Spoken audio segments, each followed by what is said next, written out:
PM সূর্যগর মুফত বিজলি যোজনা mega শিবির আয়োজন করা হয় জিবিপি ইলেকট্রিক্যাল সাব ডিভিশনের বিপরীত দিকের মাঠে। ত্রিপুরা রাজ্যের বিদ্যুৎ নিগমের পক্ষ থেকে উপস্থিত ছিলেন মন্ত্রী রতনলাল নাথ সহ অন্যান্যরা। সাংবাদিকদের মুখোমুখি হয়ে মন্ত্রী রতনলাল নাথ বলেন, যদি বেশি বিদ্যুৎ উৎপাদন করা যায় তাহলে বিদ্যুৎ নিগম তা ক্রয় করে নেবে, আর এতে করে এক প্রকারের স্বনির্ভর হয়ে উঠতে পারবে সাধারণ মানুষ।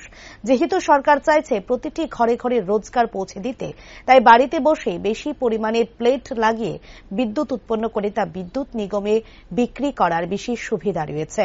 তাছাড়া তিনি বলেন, সূর্যের কিরণে যে বিদ্যুৎ উৎপন্ন হবে এই বিদ্যুতে কোনো ধরনের ক্ষতি হয় না, কারণ এটা গ্রিন এনার্জি। কিন্তু গ্যাস থেকে উৎপন্ন বিদ্যুৎ মানুষের অনেক ক্ষতি হয়ে থাকে, তাই পরিবেশ থেকে উৎপন্ন বিদ্যুৎ তৈরি করে তা অর্থনৈতিকভাবে স্বাবলম্বী হয়ে ওঠার এক অনন্য পদ্ধতি হচ্ছে এই স্কিম। যদি আমি বেশি বিদ্যুৎ উৎপাদন করি তাহলে বিদ্যুৎ নিগম আমার থেকে সেটা কিনে নেবে এবং তারা মাসের শেষে তারা পয়সা পাবে। তো এটা যেমন রোজগার হয়, এই যে আমরা বলছি প্রতিটি ক্ষেত্রে ঘরে ঘরে রোজগার, এই স্কিমের এটা একটা অঙ্গ। কারো কিচ্ছু নেই, জমি নেই, আমার শুধু বাড়িটা আছে, বাড়িটা বসে আমি রোজগার করতে পারি। ছাদের উপরে আমি বেশি পরিমাণে প্লেট লাগিয়ে দেব, লাইট লাগিয়ে আমি বিদ্যুৎ উৎপাদন করব, উৎপাদন করে বিদ্যুৎ নিগমে আমি বিক্রি করব।